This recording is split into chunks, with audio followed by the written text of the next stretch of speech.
Is today the day the Cincinnati Reds start their own revenge tour? Can they perform against the San Diego Padres better this time than they did the last time? Are we finally going to be able to talk about a winning streak? All that and more on today's Locked On Reds. Let's go.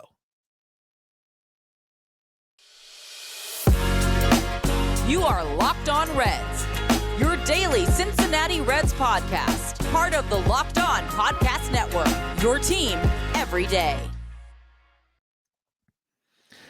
Thanks so much for making Locked On Reds your first listen of the day. We are part of the Locked On Podcast Network. We are free and available wherever you get your podcasts.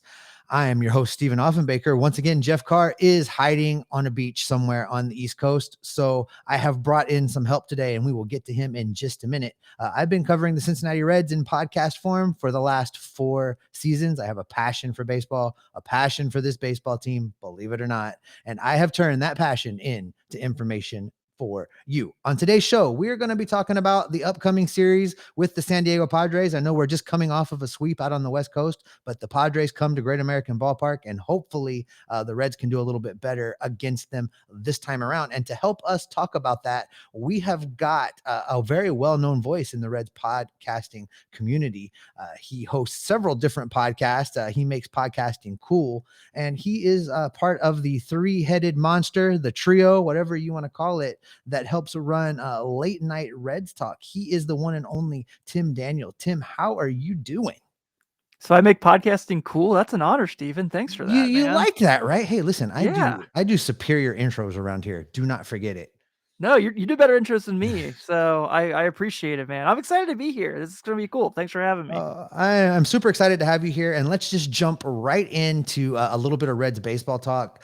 I know that it's not been fun, I guess. There hasn't been a lot of fun covering this team through that 11-game losing streak monstrosity. But hey, you win one, now you can build a streak. You can go out there and win more. So let's dig into this offense, because that's really probably, if you have to point at the one thing that's really keeping the Reds in trouble right now, it is the offense. They rank pretty much dead last in Major League Baseball in a lot of offensive statistical categories, and they just haven't really been able to put it together. Can you put your finger on one thing that really is just causing trouble with this offense from top to bottom? Well, I think the biggest thing is they're kind of relying on a lot of guys that they didn't think they'd have to rely on, right? I mean, Tyler Stevenson is on the IL from his concussion in San Diego. Jonathan India, which it kind of sounds like he's going to be back today. They're relying on someone to play in his role. I know Mike Moustakas has been terrible, to put it nicely, but, that's still a bat they depended on throughout the year. And then you look at guys like Donovan Solano, who they signed, hasn't had a bat yet for the Reds. So I think that's the biggest one is, I don't think this team is as bad as 3-13, truthfully. I think that if you had these bats that you kind of sign for reasons, things are a little better. You're not depending on guys like JT Riddle, and that's not a slight on him. I hope the best every time he's in a Reds uniform, but is he going to, for all of the bad things we say about Mike Moustakas, are we more comfortable with JT Riddle over there getting at bats? I truthfully don't think so. So, yeah, I think injuries are part of it. And I think, we're well known now for all this time that Joey Votto is a slow starter. I know that he has had a higher whiff rate than we're familiar with him, but I expect that that's going to change as the season goes on. He gets more at bats. Remember, we're dealing with a shortened spring training, so I don't know, man. I think once they get these guys back healthier, obviously, you got a lot of Pirates games coming up, so fingers crossed. That's going to be very helpful in the weeks ahead. It's funny. Last week on the show, I did talk about the fact that the Reds have been asking a lot of players to do things they were never intended to do while they were here. Colin Moran batting against left-handed pitching, Mike Moustakas setting foot on the baseball field in a defensive capacity, things we didn't think we were going to see this year, and we've had to see. So I think maybe you hit the nail right on the head with that. Talking about the return of the reigning Rookie of the Year, Jonathan India. Right before we started recording, we were speculating who it would be that go down. The transaction has not come through yet. As we were recording, I think it's Riddle. You indicated you think it's Riddle. Is there any other possibilities that really make sense beyond him? I don't necessarily think so, because I feel like they need all the outfielders they can get right now with all the injuries they've had. For all the downfall they've had, Tyler Naquin's been tremendous. And I know Aristides Aquino isn't everyone's favorite, but they don't really have another option there right now. So I can't imagine it's going to be any of those guys. I think Riddle makes the most sense. He was really brought up. I mean, when Stevenson got injured, to kind of get some at bats and kind of fill in that spot. And I don't know. Maybe I always get his name wrong. Kolovarsky, the backup catcher. Kolsvary. I think Yeah. he's safe until Kolsvary. Tyler. Yeah, Yeah, I think he's safe Stevenson until comes back. yeah. So yeah, I think Riddle makes the most sense. Yeah, I think I agree with that too. You bring up Aristides Aquino. He drives me bonkers. Why anybody would throw him anyway but a pitch low and away is beyond me. But there are guys, not him, that are starting to show signs of life. We've seen Nick Senzel shown signs of life. 2 games back on Saturday. He had extra base hit. On Sunday, he went 2 for 3. We've seen Tommy Pham get warmed up, as especially playing the Padres. So I'm hoping that he brings that attitude to this series as well. And then, our guy Aleo Lopez, we on this show have really been banging the drum for him to get an extended look. And wondering what else he has to do to just stick. And, he had a couple hits on Sunday, and I'm hoping that maybe he can, play some third base and get some hits. My chief concern about Jaleo Lopez is that, obviously, look, 42 major league at-bats is not a lot to really base off of. But in 42 at-bats, he does have 11 hits, which is, not terrible whatsoever. No doubles, no triples, no homers. How much aggression does he really give this team? It's great that they have right now. They need all the guys that can make contact, and he has shown the ability to do so. I think when you kind of saw that series in San Diego where he was kind of swinging out of the strike zone, I think he was just trying to make things happen because this team needs something, obviously, to go their way. But this last homestand, I know he didn't get a ton of at bats in the Cardinal series, but he looked more comfortable, and I think he looked a little bit more reassuring. So if he could just kind of, extend the base paths, I think I'd be more comfortable with him in the situation like you guys mentioned. But right now, in the situation they're at, where Colin Moran can't really make a ton of contact and so on and so forth, Aristides Aquino, like you mentioned, I think he kind of is really serving his purpose right now. Like, for the love of God, just get on base. I don't care what base you're on. Hey, you can't get them over and you can't get them in if you can't get them on. So let's get whoever can get on base in this lineup right now. I had hope for Mike Moustakas. I had hope that, at least Aristides Aquino would be serviceable. I had hope that if you put guys in the right positions, Colin Moran against right-handed pitching, that there could be some success. So I think we're waiting to see if that's true. And we're not going to find out until a few more people come back from this injured list. Yeah, I agree. I really feel confident that Tyler Naquin's going to continue this performance. I don't know. I think he's he does so well against right-handed pitching, and I think he's really he's been pretty good in the field. I think him and Senzel have been really good in their spots in the outfield so far. And you mentioned Nick Senzel kind of coming alive. Joey Votto got on base 3 times Sunday, so. Yeah, I think you're starting to see some more life. And like you said, when these guys start coming back and feeling it, Tyler Stevenson looked really good until he got injured at the plate. Mm-hmm. And so I'm excited. And Jonathan India, he's kind of the sparker. He's the guy that kind of gets things going. So I'm pumped. I'm excited to see these guys back. I am too. And, I mentioned Tommy Pham for a minute there. He seems to be very motivated against the San Diego Padres team. So, I don't know if it was the fans booing him in San Diego. I don't know if it was just being back out there and playing this team that, thought he underperformed and couldn't deliver any longer. I hope that it's a case that it's about the team and not so much that the fans had him riled up, because I would love to see him go out and hit 2 or 3 home runs in this series against the Padres. Yeah, I would too. And I think, if that is the case, hopefully he paid for a few Padre fans to come out and just be sitting right there above the dugout to say some things to him. But yeah, I think that, his confidence level seems to be going up. This is another guy who, we talked about how he signed so short notice. Like, obviously everyone's on a short spring training, but he literally signed 2 weeks before opening day. 2 or 3 weeks, something like that. So I think, seeing him kind of get in his rhythm is really kind of making a big difference there. I know he wasn't awesome in the St. Louis series, but I think that, just seeing him more comfortable, As Joey gets more comfortable and gets more in rhythm, having him bat in front of Joey is only going to get better, only going to help him. Well, I know that Jeff said he's willing to go down there and boo Tommy Pham every time I he think a comes lot of people up, are. right? Whatever it takes to get those home runs for sure. Listen, I Yeah. think the big takeaway from all of this is hopefully today begins the start of the Cincinnati Reds revenge tour in earnest. Coming up, we are going to kind of break down the same pitching matchups the same way we just did the offense. And there is a lot to talk about with this Reds pitching staff, especially with the amount of youngsters that have to find a way to have some success against the San Diego Padres. If you want to know what pitchers that you should be betting on coming up this week, head over to betonline.net. Betonline.net is your number one source for all of your betting statistics and sports information. You can find all of the latest on sports developments, league reviews, and news, including what's going on in basketball, football draft coming up. You can even bet on that. Also, they've got everything you need to know about Major League Baseball. And Jeff's personal philosophy, it's worked for me too. Anytime you see the Colorado Rockies, a dog at home, take them on the money line. BetOnline is your continued source for all of your sports wagering information and live betting.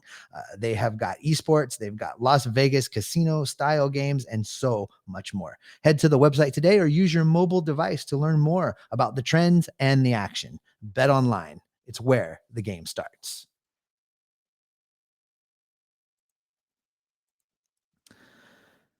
All right, we're going to jump right back into some conversation about the pitching staff, Tim. I think that, I talked about it on yesterday's show. We knew when they had this many youngsters in the rotation and this many inexperienced pitchers, there were going to be some growing pains, but that these guys all brought a lot of talent.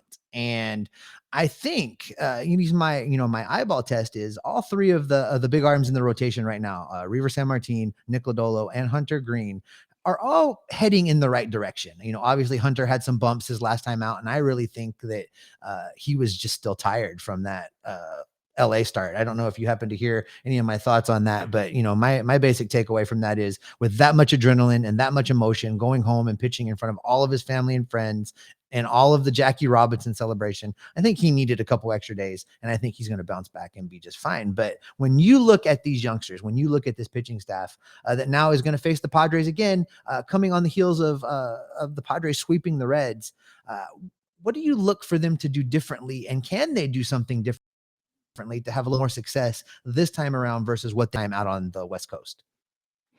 Well, yeah. First, I want to mention kind of piggyback off what you said about Hunter Green. I was actually at the game Friday. So yeah, it just kind of looked like he just wasn't like, I thought he battled really well. I mean, I know he only went 3 1/3, but when it wasn't like he just like gave up or quit, like you said, I think he was just fatigued. So I'll definitely agree with you there. As far as this series, if you look at the Padres offense, they have 4 guys right now who are true, very difficult outs. Hosmer's been great. Jerson Proffar's been great. Manny Machado might be the best infielder in baseball right now. Nolan Arenado probably giving him a run for his money as well there. Mhm. But the way that those guys have hit, I think Manny Machado is like right under a 9 OPS, and the other guys are like right over 8. And then from there, after those 4, like the Hung Chung Kims and guys are not the best. So I really feel like if you can kind of just like be a little more careful with those guys, I don't think Reymar San Martin has any issues challenging a batter. He's not, I've seen him pitch a few times now, obviously, like we all have. And yeah, he doesn't always have the best outing, but he's never been afraid to challenge a batter. And I really respect that. So I think if you can kind of, look at those guys, see where their weaknesses are, and just try to exploit those is obviously easy baseball talk. But just kind of like looking at, when you look at that San Diego series in San Diego, there's a lot of easy pitches that those guys can kind of get their whole hands on. Mhm. I don't really know if they really could like challenge those guys as much. And I think that's going to play a big part there as well. And really, if you can just kind of get to those 4 guys, I mean, like Jerson Profar is unbelievable right now. He looks like the number 1 prospect in baseball, like he was all that time ago. So that's just kind of going to be the big factor. If you can get to those guys, hell, if you got to walk one to get to Hyung Sung Kim and guys like that, go for it. Just kind of like know what's coming at you and just kind of attack that way. And I really feel like this could be a much different series than it was the first time. I do wish Green and Lodolo were pitching in this series. Mhm. Though Lodolo looked awesome Sunday. God, he looked so good. Oh, he did.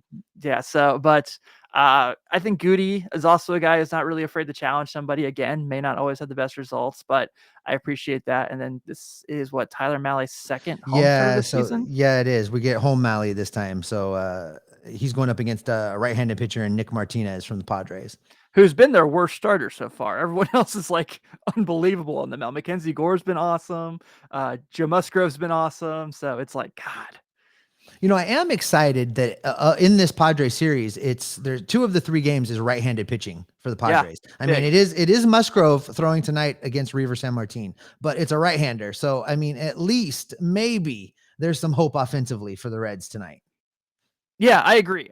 Joe Musgrove's obviously phenomenal. I mean, he's really good, but this is where the Reds are kind of, with what they have right now, this is their best lineup as far as like, who's not available and who is available. So this is kind of your best chance to make some action. I know Joey is always fond of seeing a right-hander on the mound, so that kind of gives me excitement. So yeah, I think you're right, man. Maybe Naquin probably bats leadoff if India's not back today, so we'll see how it plays out.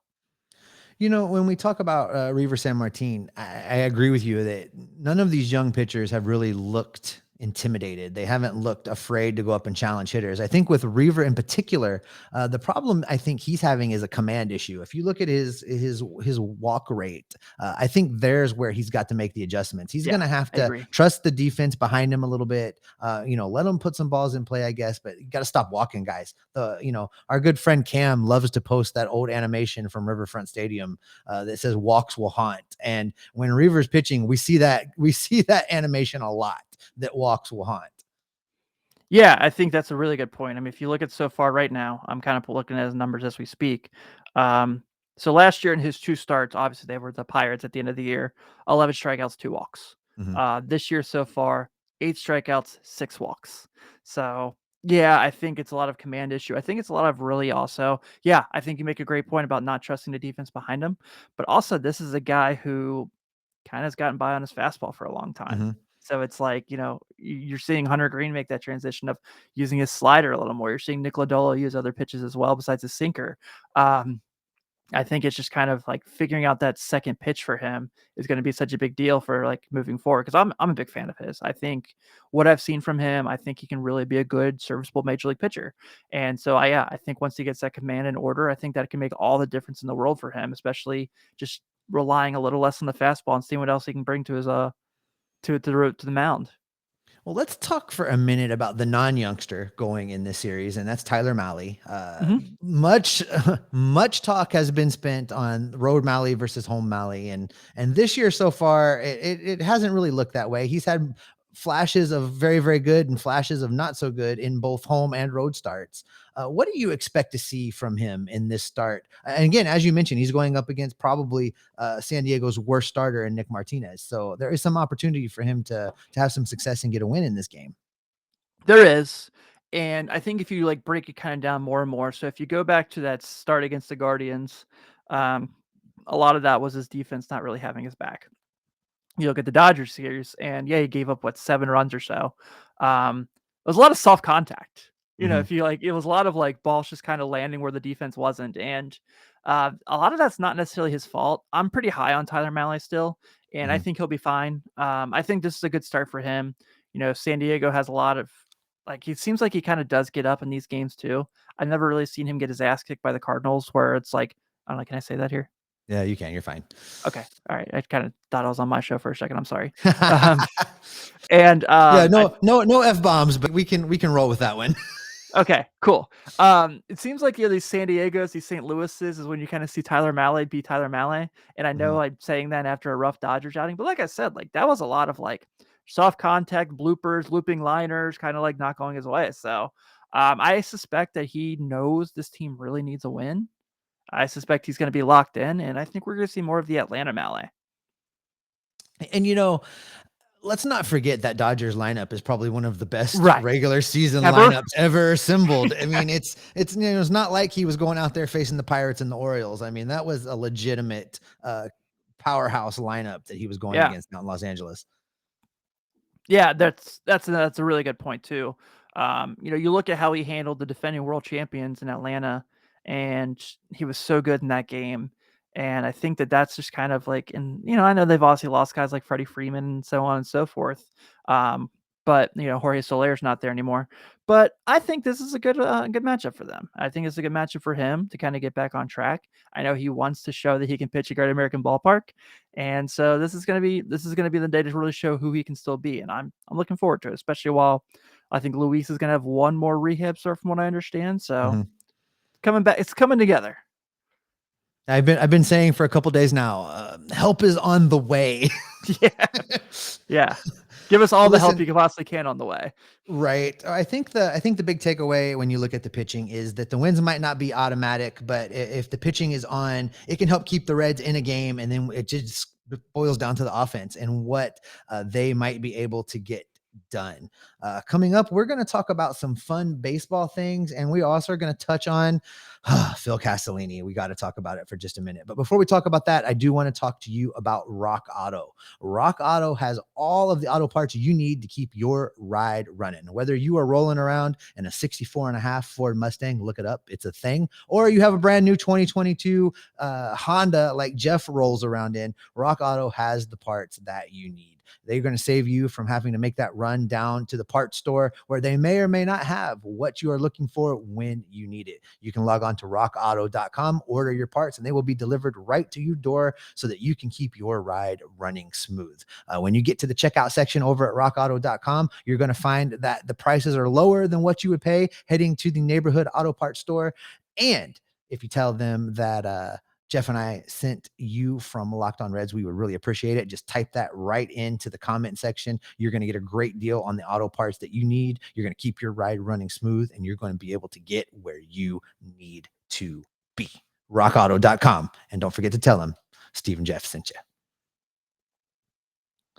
Make sure you are following the podcast on Twitter. You can follow me at @SOffenbaker. That's with 2 Fs. You can follow Jeff at Jeff Carr. That's Jeff with 3 Fs because spelling is hard for him. And you can follow the show at Locked On Reds. That has no Fs. Also, make sure you are subscribed to the show on YouTube. If you're watching us there right now, thank you very much. Click that subscribe button. If you haven't done that yet, if you're in our audio only feed, head over to YouTube, click that subscribe button. There's lots of exciting video content coming. You're only going to find right there. All right, let's get right back to it with our man, Tim Daniel. Tim, let's talk a little bit of fun things, and let's talk a little bit of Phil Castellini. Let's do the bad before the good. Very polar opposites, yes. Yeah. Let's do the bad before the good, because on yesterday's show, I took exception to the Reds forcing fans to remove the bags over their heads that said "Sell the Team Bob" on them. I took exception to the fact that a publicly financed, publicly funded stadium was having some free speech implications. And I know the Reds rent the place, they lease it, they can do what they want. But I really hope that somebody in government puts a little pressure on them. Maybe that's what happened, because the Reds have announced that they'll be okay if you want to go ahead and wear a bag over your head that says "Sell the Team Bob." First of all, it's not up to them. It's not their say, really, I don't think. But what is going on at Great American Ballpark? It is just one PR nightmare after another. Yeah, it feels like it's become the way, like we joked about it on our show. It's become very circusy. Mhm. It's like, and it's I'm not, if you listen to Late Night Reds, it's pretty obvious. Like, I'm not Mr. Sell the Team Bob. I'm not that kind of guy. It's not that I'm pro Bob Castellini by any means. It's just I don't care enough. I don't watch baseball for what's going on in the front office. I watch baseball for what's going on with the team, and that's obviously been terrible too. But yeah, I think this is the Reds. I mean, it's this is a Major League Baseball team. This is a national public thing, and I totally understand the Reds fan base feeling betrayed, feeling hurt. You get attached to these guys, and then they move on. Nick Castellanos has had past few interviews with Chris Rose and those guys. Those ESPN articles haven't been very, very nice by any means. And with Phil coming out and or kind of talking about like issuing his apology to the organization and the workers there, like saying his emotions got the best of him. Like, we've all had our emotions get the best of us, but not to that extent. Mm-hmm. Not that we didn't. And he doubled down. Yeah, he doubled exactly. down on it. It's one thing if like, you do the thing with Mo and you're like, you say these things. And then when Brandon Sejo comes like, and Brandon's my guy, Brandon, I'm so glad you're back at work, man. It's great to see you. And when Brandon asks him that, it's one thing if he just goes, yeah, I put my foot in my mouth. I said too much. I was just kind of, it got the best of me. I apologize. We're probably still talking about it, but we're not anywhere near as frustrated with it as we are now. And then, when he's just like, well, we just got going to root for the team. Like no one ever said they weren't going to root for the Reds. Like, I gotta tell you that Brandon Sejo interview, I love watching it because Brandon keeps looking back at the camera. Oh, like, man. Are you getting this? Are you better be recording? Are you getting this? I mean, it was amazing. But so you alluded to the apology he sent out to the organization and saying that, they got away from him. He was emotional, etc. I don't think anybody's buying that for a multitude of reasons. First of all, look how long it took for him to do that. Secondly, again, with the written apology, maybe he's not allowed to go in front of a camera ever again. I'm not sure, but I think if the Reds were smart, they would keep him locked down for sure. Yeah, I think we talk about this a lot too. Is just like it's not just him. It seems like this organization has this really strong inability to kind of not say the right thing. I think Nick Kral's a good baseball mind. I know many people disagree with me, but when he talks, he doesn't look like it. I think he really does have a good sense of baseball, and everyone I've kind of talked to understands like he knows the rule book in and out and all that stuff. But I also think that he has the shortest leash of probably any general manager possible right now, with what he's allowed to do and what he can do. But it's just like they need some PR person. I don't care if it's someone who stands right next to them in an interview and is like, no, don't say that. Don't say that. Like, don't answer that. Like, that's fine. They need someone to do so at this point. And like, that's okay. Like it's, they're not the best at talking to people. Like that's fine. And this isn't me like trying to terrorize it. Like, just say horrible things about the organization by any means and tear them down. It's like the message you're sending is what's more frustrating than the actions you're doing. Okay, you trade Jesse Winker, Eugenio Suarez. Yeah, fans are gonna be mad about that. But give us a reason why you're doing it. And then when you're saying like, okay, we made all these moves, we still believe we can compete for the playoffs. Like, first off, saying only playoffs is mind blowing to me. Like, we're here for championships, we're not here for postseasons. And I know that could kind of strike some people the wrong way when I say that, but because it's we want any little thing we can get, but it's just kind of like knowing what to say and not to say. We can say what we want about Walt Jocketty. When he was the GM, like he probably put his foot in his mouth a couple times, but he also probably knew the right thing to say at times. And like when he did say, he sent the right message of like wanting to compete and stuff. And I feel like this team means well, and I feel like they want to send the right message that they want to win and compete. It's just not coming off that way. Well, let's talk about something fun for a minute. Yeah. And, I've been looking around baseball for the last week or so, and there's been some stuff. There has been some things that have happened both in the major leagues and elsewhere in baseball over the last week and a half that are you're just like, wow. I've never seen that happen on a field before. So let's start with Mike Trout's home run. If you haven't seen it yet, it's basically a check swing, opposite field, home run down the right field line. And I just can't figure out how that was possible. Amazing. Is the things that he has the ability to do are just so mind-blowing. Not to mention he has Shohei Otani on his team, so that's it's amazing this team has not played in the playoffs so much. That was unbelievable. I watched it because I have Shane Bieber in my dynasty league, so of course I was kind of keeping an eye on that, and so that was kind of a little disappointing for me on that end. But Mike Trout's Mike Trout. I mean, he's must-see TV. It's a shame that baseball does not promote him the way they could. Another one of the fun things that I saw this week was Kyle Schwarber, who you may or may not know is from Middletown, Ohio.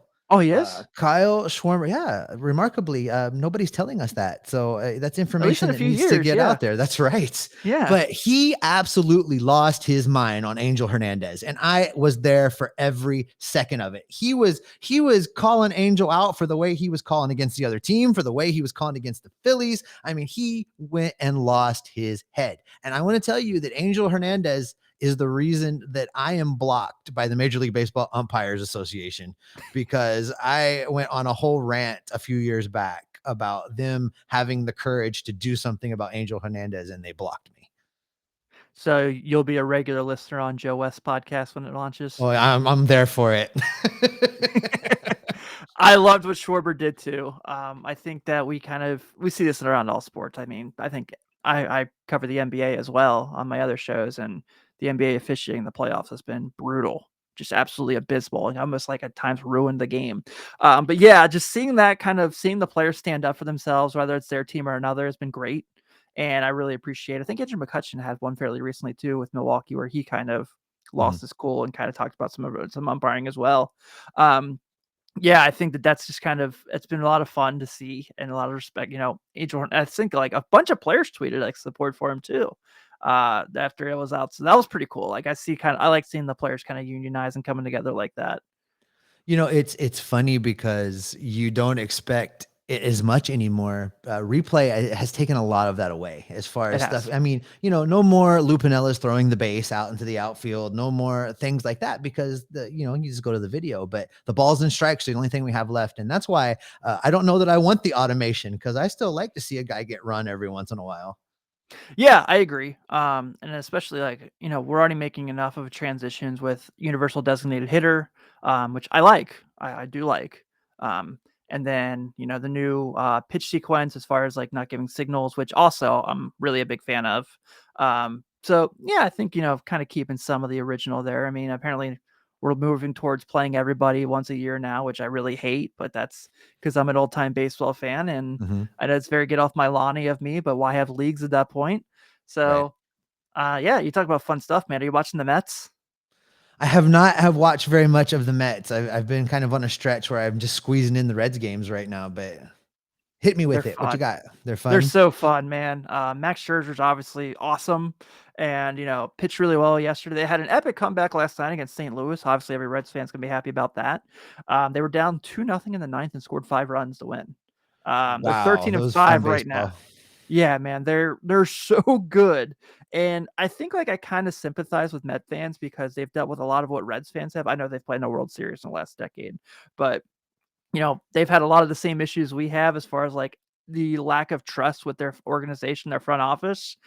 So seeing them do well is cool, even though I'm still forever angry about the 1999 one-game wild card. Yes, Al Leiter.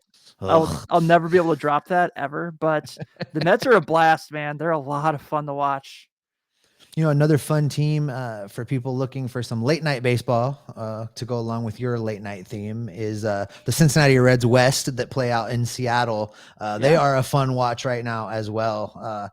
And it's easy to root for them because they've got so much guys that you can cheer for that have come from Cincinnati. Watching Gino and Winker out there with that team that they've assembled is a lot of fun as well.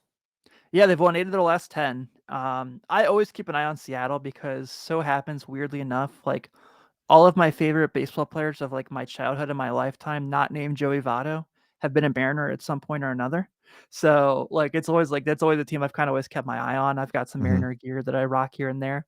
But yeah, so they're always a lot of fun. I love the Sunday white jersey. I think it's one of the best in baseball. If only Fanatics would let you buy it, that'd be weird. That'd be what a crazy business idea. But yeah, they're a lot of fun. They're in first place right now too. So you look at those two, and I think Houston's going to get fine at some point. I think they're going to be able to put it together because they're too talented. So that could be a really fun 3-man race in the West. All right. Well, before I let you get out of here, why don't you tell everybody about your show and what you guys have got going on and how they can find it and what's coming up? Sure, absolutely. So we are Late Night Reds Talk Live. We're part of the Believe Podcast Network, so rivals of the Locked On, I guess you could say. Same sponsors though, Bet Online and all that. So Bet Online and all that. Yeah, I got that wrong one time on a show. Stephen was a guest, so that's right. Yeah. But we're every Wednesday at 9 p.m. Eastern. We actually do our show live, and then if you can't catch the live stream, we do put it up the next day on podcast. Nick Kirby, our producer, is the man. He puts it all together for us, and I'm so grateful for everything he does for our show. You can check this out on Apple Podcasts, Stitcher, all the same places you can check out any other podcast. And also we have merch now. You can buy t-shirts and support the brand. So That's pretty cool. LateNightReds.merchmake.com. You can check us out on Twitter at Late Reds. If you have a TikTok, we're on there with the same name, Late Reds, as well. You can see me celebrate ending the losing streak last week with Stone Cold I Steve saw the Austin beer style. smash. Yes, sir. I saw it. Double That was a fist lot in the of fun. beers. I love it. Yeah, I had a lot of fun doing that. We try to be really lighthearted on the TikTok just to have some fun with it, because we know that this isn't very fun right now for Reds fans. So we're trying to make it the most fun we possibly can.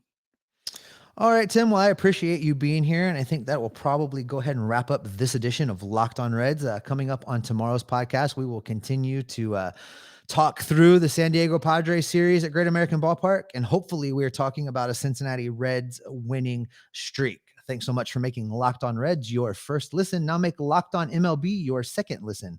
Paul Francis Sullivan, please call him Sully, brings you his unique perspective on the major leagues, both past and present. Locked On MLB, just like Locked On Reds, is free and available wherever you get your podcasts on all platforms. The Cincinnati Reds are working on building a winning streak. The revenge tour starts today, and I will be Locked On Reds for you every single day. We'll see you next time.